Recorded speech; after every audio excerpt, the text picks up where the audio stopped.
कृष्णा। राधे राधे। सभी भक्तों को सादर प्रणाम। आप सभी भक्तों का दिन मंगलमय हो। भक्तों, आज श्रवण कीजिए भाद्रपद मास महात्म्य के चौथे अध्याय की कथा। भाद्रपद मास महात्म्य के कल के अध्याय में आपने राजा सगर का चरित्र तथा इक्ष्वाकु वंश के मुख्य राजाओं का परिचय, चंद्रवंश के अंतर्गत जहू, कुशिक तथा भृगु वंश का संक्षिप्त वर्णन की कथा का रसपान किया था। भक्तों, आज के भादव मास महात्म्य के अध्याय में हम आयु और नहुस के वंश का वर्णन, रजी एवं ययाति का चरित्र, ययाति पुत्रों के वंश का वर्णन की कथा का रसपान करेंगे। तो चलिए भक्तों, वीडियो शुरू करते हैं। लोमहर्षण जी कहते हैं, आयु के उनकी पत्नी स्वभार्न कुमारी प्रभा के गर्भ से 5 पुत्र उत्पन्न हुए। वे सभी वीर और महारथी थे। सर्वप्रथम नहुस का जन्म हुआ। उनके बाद वृद्ध शर्मा उत्पन्न हुए। तत्पश्चात क्रमशः रंभ, रजी तथा अनेना हुए। ये तीनों लोकों में विख्यात थे। रजी ने 500 पुत्रों को जन्म दिया। वे सभी राजे छत्र के नाम से विख्यात हुए। उनसे इंद्र भी डरते थे। पूर्व काल में देवताओं तथा असुरों में भयंकर युद्ध आरंभ होने पर दोनों पक्षों के लोगों ने ब्रह्मा जी से पूछा, भगवान, आप सब भूतों के स्वामी हैं, बताइए हमारे युद्ध में कौन विजयी होगा? हम इस बात को ठीक ठीक सुनना चाहते हैं। ब्रह्मा जी ने कहा, राजा रजी हथियार हाथ में लेकर जिनके लिए युद्ध करेंगे वे निसंदेह तीनों लोकों पर विजय प्राप्त कर सकते हैं। जिस पक्ष में रजी हैं उधर ही धृति है। जहाँ धृति है वहाँ लक्ष्मी है, और जहाँ धृति और लक्ष्मी है वहीं धर्म और विजय है। यह सुनकर देवता और दानव दोनों का मन प्रसन्न हो गया। वे रजी के पास आकर बोले, राजन, आप हमारी विजय के लिए श्रेष्ठ धनुष धारण कीजिए। तब रजी ने स्वार्थ को सामने रखकर अपने यश को प्रकाश में लाते हुए उभय पक्ष के लोगों से कहा, देवताओं, यदि मैं अपने पराक्रम से समस्त दैत्यों को जीतकर धर्मता इंद्र बन सकूं, तो तुम्हारी ओर से युद्ध करूंगा। देवताओं ने इस शर्त को पहले ही प्रसन्नता पूर्वक मान लिया। वे बोले, राजन, ऐसा ही करो, तुम्हारी मन कामना पूर्ण हो। देवताओं की यह बात सुनकर राजा रजी ने असुरों से वह बात पूछी। तब अहंकारी दानवों ने स्वार्थ को ही सोचकर उन्हें अभिमान पूर्वक उत्तर दिया, राजन, तुम इस युद्ध में चुपचाप खड़े रहो। हमारे इंद्र तो प्रहलाद ही होंगे, इनके लिए हम विजय करने को प्रस्तुत हैं। देवताओं ने फिर कहा, राजन, तुम दैत्य पक्ष को जीतकर देवेंद्र हो सकते हो। तब रजी ने उन सब दानवों को जो देवराज इंद्र के लिए अवध्य थे संहार कर डाला और देवताओं की नष्ट हुई संपत्ति को उनसे पुनः छीन लिया। उस समय देवताओं सहित इंद्र महाराज रजी के पास आए और अपने को उनका पुत्र घोषित करते हुए बोले, तात, आप निसंदेह हम सब लोगों के लिए इंद्र हैं, क्योंकि मैं इंद्र आज से आपका पुत्र कहलाऊंगा। इंद्र की बात सुनकर उनकी माया से वंचित हो महाराज रजी ने तथास्तु कह दिया। वे इंद्र पर बहुत प्रसन्न थे। रंभ के कोई पुत्र नहीं था। अब अनेना के वंश का वर्णन करूंगा। अनेना के पुत्र महायशस्वी राजा प्रतिछत्र हुए। प्रतिछत्र के पुत्र संजय, संजय के जय, जय के विजय, विजय के कृति, कृति के हर्ष, हर्ष के प्रतापी सहदेव, सहदेव के धर्मात्मा नदीन, नदीन के जयतसेन, जयतसेन के संकृति तथा संकृति के पुत्र महायशस्वी धर्मात्मा छत्रवृद्ध हुए। छत्रवृद्ध का पुत्र सुनहोत्र था। उसके काश, सल और ग्रह समद ये 3 परम धर्मात्मा पुत्र हुए। ग्रत समद के पुत्र सूनक थे। सूनक से सौनक का जन्म हुआ। सल के पुत्र का नाम आष्टीसेन था। उनके काश हुए। काश के पुत्र का नाम काशिप हुआ। काशिप के दीर्घतपा, दीर्घतपा के धनु और धनु के पुत्र धनवंतरी हुए। वे काशी के महाराज और सब रोगों का नाश करने वाले थे। उन्होंने भारद्वाज से आयुर्वेद का अध्ययन करके चिकित्सा का कार्य किया और उसके 8 भाग करके शिष्यों को पढ़ाया। धनवंतरी के पुत्र केतुमान हुए और केतुमान के वीर पुत्र भीमरथ के नाम से प्रसिद्ध हुए। भीमरथ के पुत्र राजा दिवोदास हुए, जो काशी के सम्राट और धर्मात्मा थे। दिवोदास के उनकी पत्नी दृष्टवती के गर्भ से प्रदर्तन नामक पुत्र हुआ। प्रदर्तन के 2 पुत्र थे, वत्स और भार्ग। वत्स के पुत्र अलर्क और अलर्क के सन्नति हुए। अलर्क बड़े ब्राह्मण भक्त और सत्य प्रतिज्ञ थे। सन्नति के पुत्र धर्मात्मा सुनीत हुए। सुनीत के महायशस्वी क्षेम, क्षेम के केतुमान, केतुमान के सुकेतु, सुकेतु के धर्मकेतु, धर्मकेतु के महारथी सत्यकेतु, सत्यकेतु के राजा विभु, विभु के आनर्त, आनर्त के सुकुमार, सुकुमार के धर्मात्मा दृष्टकेतु, दृष्टकेतु के राजा वेणुहोत्र और वेणुहोत्र के पुत्र राजा भार्ग हुए। प्रतर्तन के जो वत्स और भार्ग नामक 2 पुत्र बतलाए गए, उनमें वत्स के वत्स भूमि और भार्ग के भार्ग भूमि नामक पुत्र हुए। उनके नाम यति, ययाति, संयाति, आयाति और पार्श्वक। उनमें यति ज्येष्ठ थे। उनके बाद ययाति उत्पन्न हुए थे। यति ने काकुस्तक की कन्या गौ से विवाह किया था। वे मोक्ष धर्म का आश्रय ले ब्रह्म स्वरूप मुनि हो गए। उन 5 भाइयों में ययाति ने इस पृथ्वी को जीतकर शुक्राचार्य की पुत्री देवयानी तथा असुर कन्या शर्मिष्ठा को पत्नी रूप में प्राप्त किए। देवयानी ने यदु और तुर्वसु को जन्म दिया तथा वृषपर्वा की पुत्री शर्मिष्ठा ने दुह, अनु तथा पुरु नामक पुत्र उत्पन्न किए। ययाति पर प्रसन्न हो इंद्र ने उन्हें अत्यंत प्रकाशमान रथ प्रदान किया। उसमें मन के समान वेगशाली दिव्य अस्त्र जुटे हुए थे। ययाति ने उस श्रेष्ठ रथ के द्वारा 6 रातों में ही संपूर्ण पृथ्वी पर तथा देवताओं और दानवों को भी जीत लिया। वे युद्ध में शत्रुओं के लिए दुर्धर्ष थे। समुद्र और 7 द्वीपों सहित समूची पृथ्वी को अपने अधिकार में करके उन्होंने उसके 5 भाग किए और उन्हें अपने 5 पुत्रों में बांट दिया। तत्पश्चात एक दिन उन्होंने यदु से कहा, बेटा, कुछ आवश्यकता बस मुझे तुम्हारी युवा अवस्था चाहिए। तुम मेरा बुढ़ापा ग्रहण करो और मैं तुम्हारे रूप से तरुण होकर इस पृथ्वी पर विचरूंगा। यह सुनकर यदु ने उत्तर दिया, राजन, बुढ़ापे में खान पान संबंधी बहुत से दोष हैं, अतः मैं उसे नहीं ले सकता। आपके अनेक पुत्र हैं जो मुझसे भी बढ़कर प्रिय हैं, अतः युवा अवस्था ग्रहण करने के लिए किसी दूसरे पुत्र को बुलाइए। ययाति बोले, ओ मूर्ख, मेरा अनादर करके तेरे लिए कौन सा आश्रम है अथवा किस धर्म का विधान है? मैं तो तेरा गुरु हूँ, फिर मेरी बात क्यों नहीं मानता? यूँ कहकर ययाति कुपित हो यदु को शाप दिया, ओ मूर्ख, तेरी संतति जो कभी राज्य नहीं मिलेगा। तत्पश्चात ययाति ने क्रमशः दुह, तुर्वसु तथा अनु से भी यह बात कही, परंतु उन्होंने भी युवावस्था देने से इनकार कर दिया। तब ययाति ने अत्यंत क्रोध से भरकर उन सबको भी पूर्वत शाप दे दिया। इस प्रकार सबको शाप देने से राजा ने अपने छोटे पुत्र पुरु से भी वही प्रस्ताव किया, वत्स, यदि तुम्हें स्वीकार हो तो अपना बुढ़ापा तुम्हें देकर और तुम्हारी युवा अवस्था स्वयं लेकर इस पृथ्वी पर विचरूं। पिता के आज्ञा अनुसार प्रतापी पुरु ने उनका बुढ़ापा ले लिया। ययाति भी पुरु के तरुण रूप से पृथ्वी पर विचरने लगे। वे कामनाओं का अंत ढूंढते हुए चैत्र रथ नामक वन में गए और वहां विश्वाची नामक अप्सरा के साथ रमण करने लगे। जब काम और भोग से तृप्त हो चुके तब पुरु के समीप जाकर उन्होंने अपना बुढ़ापा ले लिया। उस समय ययाति ने जो उद्धार प्रकट किया उस पर ध्यान देने से मनुष्य सब भोगों की ओर से अपने मन को उसी प्रकार हटा सकता है जैसे कछुआ अपने अंगों को सब ओर से समेट लेता है। ययाति बोले, भोगों की इच्छा उन्हें भोगने से कभी शांत नहीं होती, अपितु घी से आग की भांति और भी बढ़ती जाती है। इस पृथ्वी पर जितने भी धान, जौ, सुवर्ण, पशु तथा स्त्रियां हैं, वे सब एक मनुष्य के लिए पर्याप्त नहीं, ऐसा समझकर विद्वान पुरुष मोह में नहीं पड़ता। जब जीव मन, वाणी और क्रिया द्वारा किसी भी प्राणी के प्रति पाप बुद्धि नहीं करता तब वह ब्रह्म भाव को प्राप्त होता है। जब वह किसी भी प्राणी से नहीं डरता उससे भी कोई प्राणी नहीं डरते। जब वह इच्छा और द्वेष से परे हो जाता है उस समय ब्रह्म भाव को प्राप्त होता है।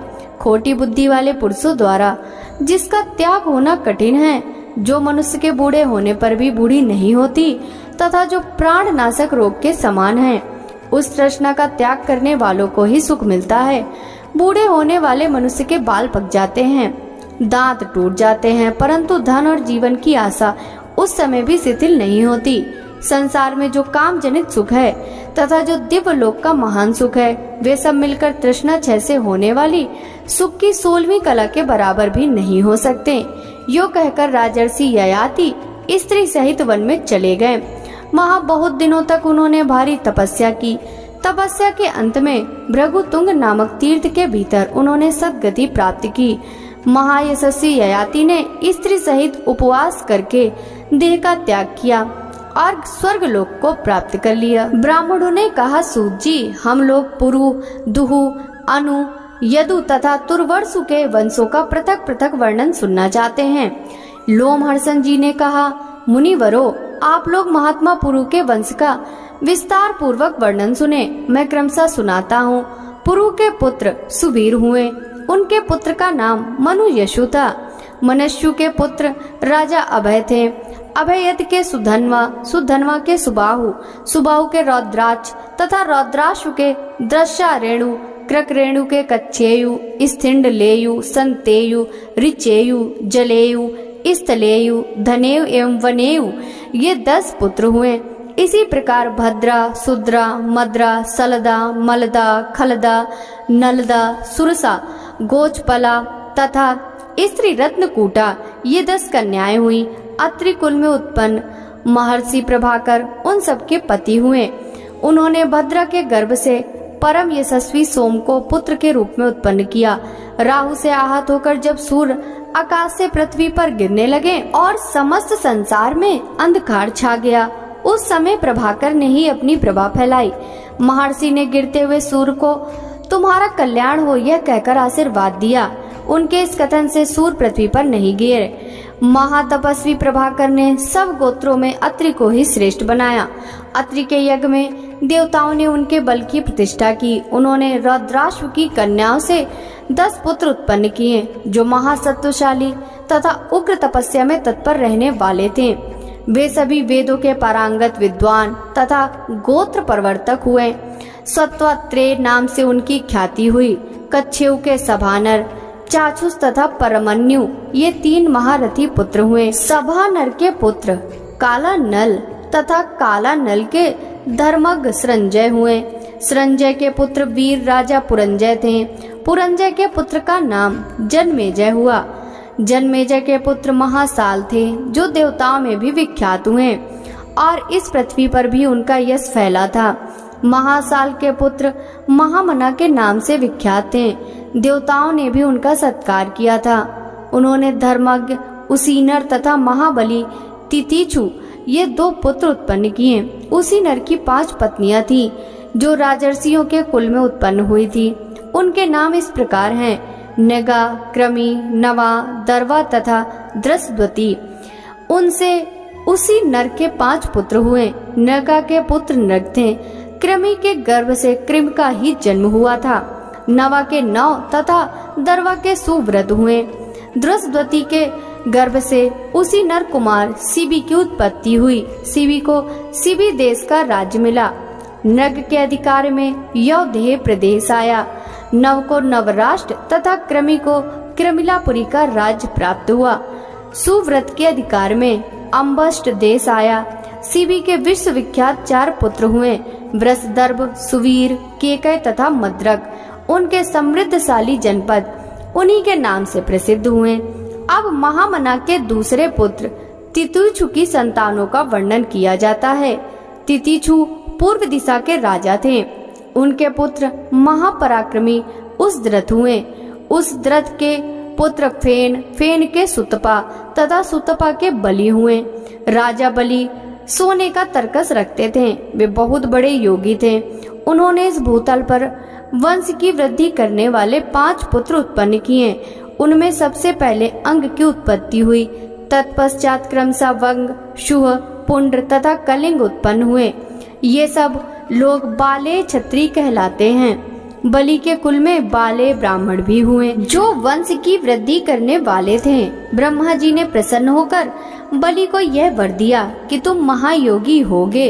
1 कल्प की तुम्हारी आयु होगी। बल में तुम्हारी समानता करने वाला कोई ना होगा। तुम धर्म तत्व के ज्ञाता होगे। संग्राम में तुम्हें कोई जीत ना सकेगा। धर्म में तुम्हारी प्रधानता होगी। तुम तीनों लोकों की देखभाल करोगे, सर्वत्र श्रेष्ठ माने जाओगे और चारों वर्णों को मर्यादा के भीतर स्थापित करोगे। भगवान ब्रह्मा जी के यूँ कहने पर बलि को बड़ी शांति मिली। वे दीर्घ काल के बाद मरकर स्वर्ग को गए। उनके 5 पुत्रों के अधिकार में जो जनपद थे उनके नाम इस प्रकार हैं: अंग, वंग, शुह, कलिंग और पुंड्रक। अब अंग की संतान का वर्णन करता हूँ। अंग के पुत्र महाराज दधिवाहन हुए।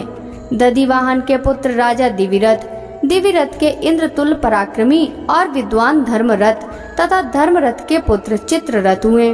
राजा धर्मरथ जब कालंजर पर्वत पर यज्ञ करते थे उस समय महात्मा इंद्र ने उनके साथ बैठकर सोमपान किया था। चित्ररथ के पुत्र दशरथ हुए जो लोमपात के नाम से विख्यात थे। उन्हीं की पुत्री शांता थी। दशरथ के पुत्र महायशस्वी वीर चतुरंग हुए जो ऋष्यशृंग मुनि की कृपा से उत्पन्न हुए थे। चतुरंग के पुत्र का नाम पृथुलाक्ष था। पृथुलाक्ष के पुत्र महायशस्वी चंप थे। चंप की राजधानी चंपा थी जो पहले मालिनी के नाम से प्रसिद्ध थी। चंप के पुत्र हर्यश हुए। हर्यश के पुत्र वैढांबकी थे जिनका वाहन इंद्र का ऐरावत हाथी था। उन्होंने मंत्र द्वारा उस उत्तम हाथी को पृथ्वी पर उतारा था। हर्यश के पुत्र राजा भद्ररथ हुए। भद्ररथ के बृहत्कर्मा, बृहत्कर्मा के बृहदर्भ और बृहदर्भ से ब्रह्मना की उत्पत्ति हुई थी। महाराज ब्रह्मना ने जयद्रथ नामक पुत्र उत्पन्न किया।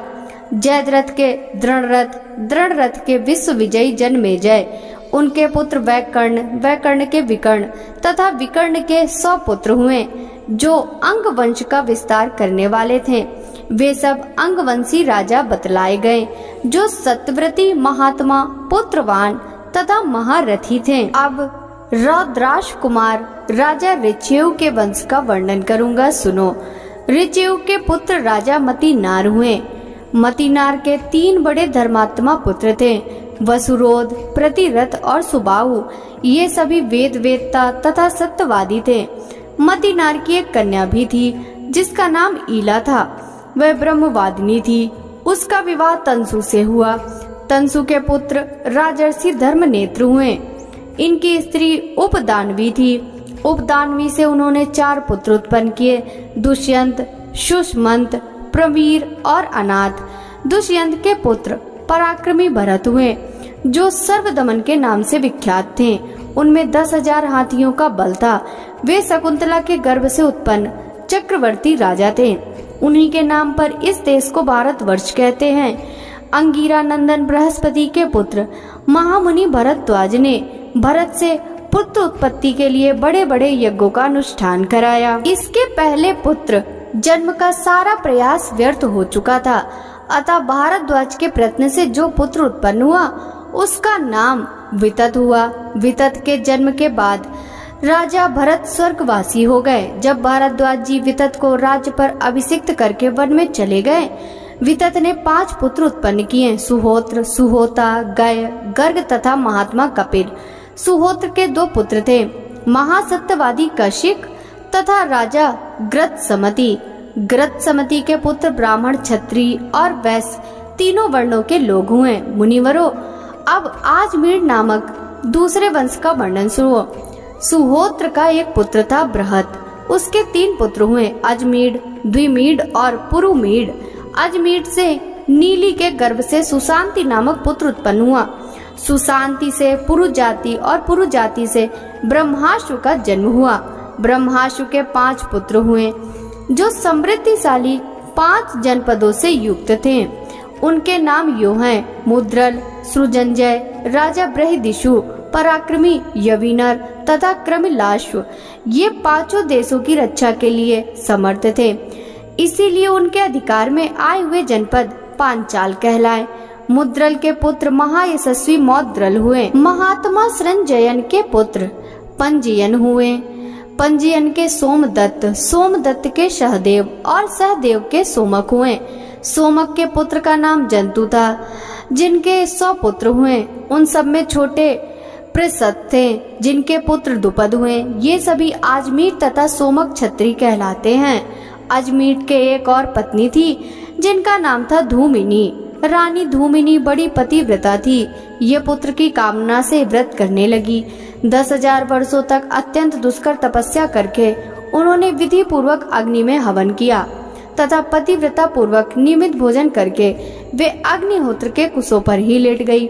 उसी अवस्था में राजा अजमीर ने धूमिनी देवी के साथ समागम किया। इससे ऋच नामक पुत्र की उत्पत्ति हुई। ऋच धूम के समान वर्ण वाले एवं दर्शनीय पुरुष थे। ऋच के संवर्णन और संवर्णन से कुरु उत्पन्न हुए, जिन्होंने प्रयाग से जाकर कुरुक्षेत्र की स्थापना की। वह बड़ा ही पवित्र एवं रमणीय क्षेत्र है। कितने ही पुण्यात्मा पुरुष उसका सेवन करते हैं। कुरु का महान वंश उन्हीं के नाम पर कौरव कहलाया। कुरु के 4 पुत्र हुए, सुधन्वा, सुधनु, परीक्षित और अरिमेजय। परीक्षित के पुत्र जन्मेजय, श्रुतसेन, अग्रसेन और भीमसेन हुए। ये सभी बलशाली और पराक्रमी थे। जन्मेजय के पुत्र सुरथ हुए, सुरथ के विदुरथ, विदुरथ के महारथी ऋच हुए। ये दूसरे ऋच थे। इस सोम वंश में 2 ऋच, 2 ही परीक्षित, 3 भीमसेन तथा 2 जन्मेजय नाम के राजा हुए। द्वितीय ऋच के पुत्र भीमसेन थे। भीमसेन से प्रतीप और प्रतीप से शांतनु, देवापी तथा बाहिक, ये 3 महारथी पुत्र हुए। अब राजर्षि बाहिक के वंश का वृतांत सुनो। बाहिक के पुत्र महायशस्वी सोमदत्त थे। सोमदत्त से भूरी, भूरिश्रवा और सल, ये 3 पुत्र उत्पन्न हुए। देवापी देवताओं के उपाध्याय और मुनि हुए। शांतनु कौरव वंश का भार वहन करने वाले राजा हुए। अब मैं शांतनु के त्रिभुवन विख्यात वंश का वर्णन करूंगा। शांतनु ने गंगा के गर्भ से देवव्रत नामक पुत्र उत्पन्न किया। देवव्रत ही भीष्म नाम से विख्यात पांडव के पितामह थे। तत्पश्चात शांतनु की काली नाम वाली पत्नी ने विचित्रवीर नामक पुत्र उत्पन्न किया, जो पिता का प्यारा तथा धर्मात्मा था। विचित्रवीर की स्त्रियों से कृष्ण द्वैपायन ने धृतराष्ट्र, पांडु तथा विदुर को जन्म दिया। धृतराष्ट्र ने गांधारी के गर्भ से 100 पुत्र उत्पन्न किए। उन सब में दुर्योधन ज्येष्ठ था। पांडु के पुत्र अर्जुन हुए। अर्जुन से सुभद्रा कुमारी अभिमन्यु की उत्पत्ति हुई। अभिमन्यु से परीक्षित और परीक्षित से जन्मेजय का जन्म हुआ। जन्मेजय के काश्या नाम की पत्नी से चंद्रापीड़ तथा सूर्यापीड़ नामक 2 पुत्र उत्पन्न हुए। उनमें सूर्यापीड़ मोक्ष धर्म के ज्ञाता थे। चंद्रापीड़ के महान धनुर्धर 100 पुत्र थे। ये सब इस पृथ्वी पर जन्मेजय क्षत्रिय के नाम से प्रसिद्ध हुए। उन 100 पुत्रों में सबसे बड़ा सत्यकर्ण था, जो हस्तिनापुर में रहा करता था। महाबाहु सत्यकर्ण प्रचुर दक्षिणा देने वाले थे। सत्यकर्ण के पुत्र प्रतापी श्वेतकर्ण हुए। वे पुत्र न होने के कारण तपोवन में चले गए। वहां सुचारु की पुत्री मालिनी, जो यदुकुल में उत्पन्न हुई थी, वन में आई थी। उसने श्वेतकर्ण से गर्भ धारण किया। उस गर्भ के स्थापित हो जाने पर राजा श्वेतकर्ण पहले के किए हुए संकल्प के अनुसार महाप्रस्थान को चले। अपने प्रीतम को जाते देख मालिनी भी उनके पीछे लग गई। मार्ग में उसने एक सुकुमार शिशु को जन्म दिया, किंतु उसको भी छोड़कर वह पतिव्रता पति के पीछे चल दी। नवजात शिशु पर्वत की घाटी पर रो रहा था। तब उस पर कृपा करने के लिए आकाश में मेघ प्रकट हो गए। श्रविष्ठा के 2 पुत्र थे, पैपलादी और कौशिक। वे दोनों उस शिशु को देख दया से द्रवीभूत हो गए। उन्होंने उसे उठाकर जल से धोया और रक्त में डूबे हुए उसके पार्श्व भाग को शिला पर रगड़कर साफ किया। रगड़ने पर उसकी दोनों पसलियां बकरे की भांति श्याम वर्ण की हो गईं।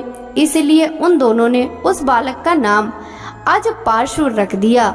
उसे रेमक की शाला में 2 ब्राह्मणों ने पाल पोसकर बड़ा किया। रेमक की पत्नी ने अपना पुत्र बनाने के लिए उसे गोद ले लिया। तब से वह रेमिकी का पुत्र माना जाने लगा। दोनों ब्राह्मण उसके सचिव हुए। उन सबके पुत्र और पौत्र एक ही समय में समान आयु वाले हुए। यह महात्मा पांडव का पौरव वंश बताया गया। नहुस नंदन ययाति ने अपनी वृद्धावस्था का परिवर्तन करते समय अत्यंत प्रसन्न हो यह उद्धार प्रकट किया था। संभव है यह पृथ्वी, चंद्रमा, सूर्य और ग्रहों के प्रकाश से रहित हो जाए, किंतु पौरव वंश से सुनी ये कभी नहीं होगी। इस प्रकार मैंने राजा पुरु के विख्यात वंश का वर्णन किया। अब तुर्वसु, दुहु, अनु और यदु के वंश का वर्णन करूंगा। तुर्वसु के पुत्र बही, बही के गोभानु, गोभानु के राजा त्रेशानु, त्रेसानु के करंदम तथा करंदम के मरुत हुए। अविच्छित नंदन राजा मरुत इस मरुत से भिन्न है। करधम कुमार मरुत के कोई पुत्र नहीं था। उन्होंने बहुत दक्षिणा लेकर यज्ञ किया। उसमें उन्होंने दक्षिणा के रूप में महात्मा सर्वत्र को अपनी सयंता नाम की कन्या दे दी। तत्पश्चात उन्होंने पुरुवंशी दुष्यंत को गोद ले लिया। इस प्रकार ययाति के शापवश जब तुर्वसु का वंश नहीं चला, तब उसमें पौरव वंश का प्रवेश हुआ। दुष्यंत के पुत्र राजा करुरोम हुए। करुरोम से अहित की उत्पत्ति हुई। अहित के 4 पुत्र हुए, पांडय, केरल, कोल तथा चोल। ध्रुव के पुत्र ब्रभु सेतु, ब्रभु सेतु के अंगार सेतु और अंगार सेतु के मरुत्पति हुए, जो युद्ध में युवनाश कुमार मानधाता के हाथ से मारे गए। अंगार सेतु के पुत्र राजा गंधार हुए, जिनके नाम पर गांधार प्रदेश विख्यात है। गंधार देश के घोड़े सब घोड़ों से अच्छे होते हैं। अनु के पुत्र धर्म, धर्म के दूत, दूत के वनदू, वनदू के प्रचेता और प्रचेता के सुचेता हुए। ये अनु के वंशज बतलाए गए। यदु के 5 पुत्र हुए, जो देव कुमारों के समान सुंदर थे। उनके नाम हैं सहस्त्राद, पयोद, क्रोष्टु, नील और अंजिक। सहस्त्राद के 3 परम धर्मात्मा पुत्र है तथा वेणु है का पुत्र धर्म नेत्र हुआ। धर्म नेत्र के कार्त और कार्त के साहंजय नामक पुत्र हुए। साहंजय ने साहंजनी नाम की नगरी बसाई। साहंजय का दूसरा नाम महिष्मान भी था। उनके पुत्र प्रतापी भद्रशेण थे। भद्रशेण के दुर्दम और दुर्दम के कनक हुए। कनक के 4 पुत्र हुए, जो संपूर्ण विश्व में विख्यात थे। उनके नाम इस प्रकार हैं: कृतवीर, कृतौजा, कृतधनवा तथा कृताग्नि। कृतवीर से अर्जुन की उत्पत्ति हुई, जो सहस्त्र भुजाओं से युक्त हो 7 दीपों का राजा हुआ। उसने अकेले ही सूर्य के समान तेजस्वी रथ द्वारा संपूर्ण पृथ्वी को जीत लिया था। उसने 10,000 वर्षों तक अत्यंत कठोर तपस्या करके दत्तात्रेय जी की आराधना की। दत्तात्रेय जी ने उसे कई वरदान दिए। पहले तो उसने युद्ध काल में 1000 भुजाएं मांगी। युद्ध करते समय किसी योगेश्वर की भांति उसके 1,000 भुजाएं प्रकट हो जाती थी। उसने द्वीप, समुद्र और नगरों सहित संपूर्ण पृथ्वी को कठोरता पूर्वक जीता तथा 7 द्वीपों में 700 यज्ञ किए। उन सभी यज्ञों में 1-1 लाख की दक्षिणा दी गई थी। सबने सोने के यूप गढ़े थे।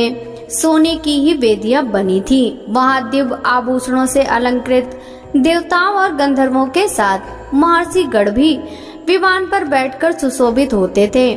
कार्तवीर के यज्ञ में नारद नामक गंधर्व ने इस गाथा का गान किया।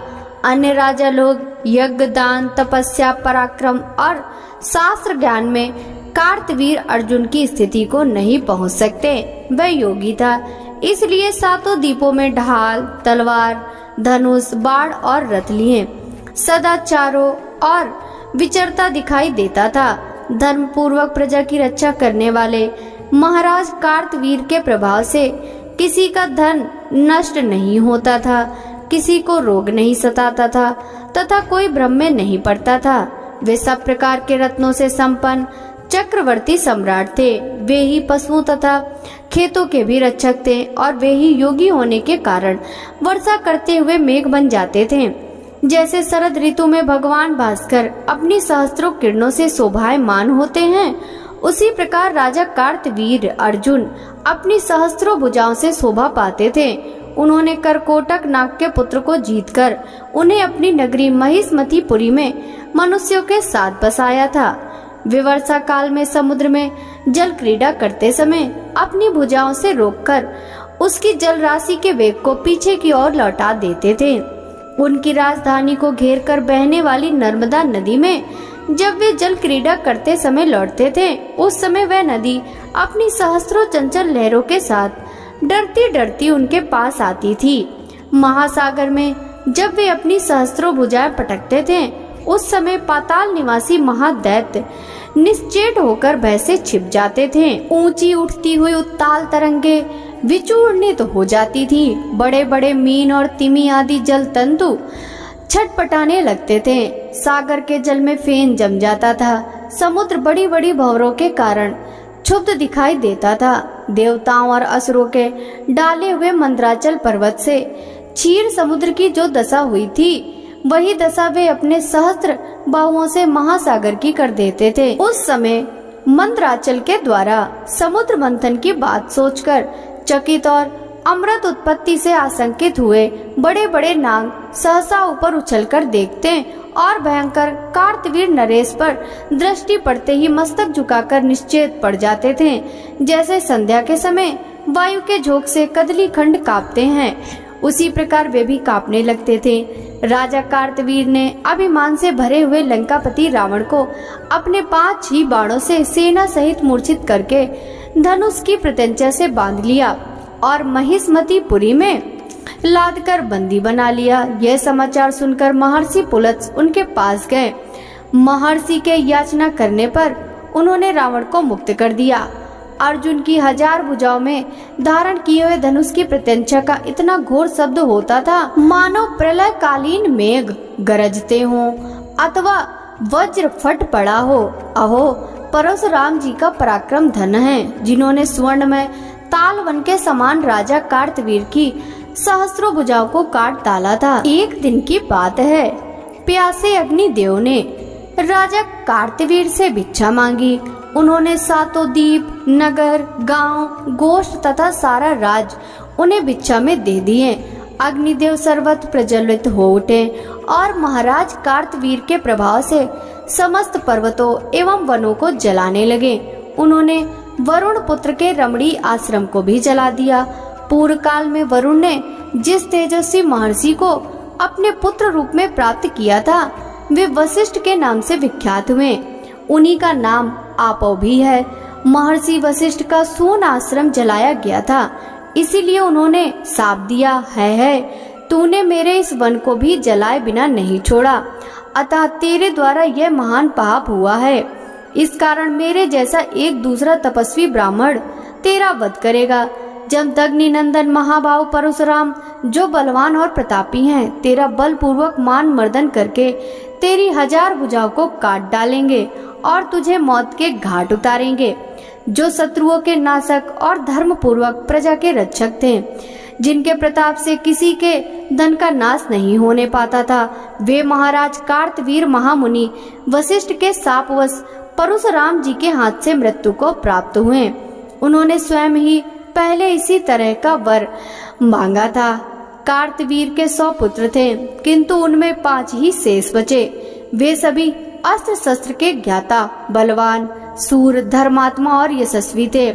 उनके नाम ये हैं: सूरसेन, सूर, वृषण, मधुध्वज और जयध्वज। जयध्वज अवंती के महाराज थे। जयध्वज के पुत्र महाबली ताल जंग हुए। उनके 100 पुत्र थे, जो ताल जंग के नाम से विख्यात थे। है वंश में वीतिहोत्र, सुजात, भोज, अवंती, तौंडीकेर, तालजंग तथा भरत आदि क्षत्रियों का समुदाय हुआ। इनकी संख्या बहुत होने से पृथक पृथक नाम नहीं बतलाए गए। वृष आदि बहुत से पुण्यात्मा यादव इस पृथ्वी पर उत्पन्न हुए। उनमें वृष वंश के प्रवर्तक थे। वृष के पुत्र मधु थे। मधु के 100 पुत्र हुए, जिनमें वृषण वंश चलाने वाले हुए। वृषण के वृष्णि और मधु के वंशज माधव कहलाएं। इस प्रकार यदु के नाम पर यादव तथा है के नाम से है क्षत्रिय कहलाते हैं। जो प्रतिदिन कार्तवीर अर्जुन के जन्म का वृतांत यहाँ कहेगा, उसके धन का नाश नहीं होगा, उसका नष्ट हुआ धन भी मिल जाएगा। इस प्रकार ययाति के पुत्र 5 वंश यहाँ बतलाए गए, जो समस्त लोगों को धारण करते हैं। यदु के वंशधर पुण्यात्मा क्रोष्टु के जिनके कुल में वृष्णि वंशावंतस श्री हरि कृष्ण रूप में प्रकट हुए थे। वंश का वर्णन सुनकर मनुष्य सब पापों से मुक्त हो जाता है। लोमहर्षण जी कहते हैं, क्रोष्टु के गंधारी और माद्री 2 पत्नियां थी। गंधारी ने महाबली अनमित्र को जन्म दिया तथा माद्री के युधाजित एवं देवुमीडुस ये 2 पुत्र हुए। कथा पसंद आई हो तो वीडियो को लाइक कीजिएगा। राधे राधे।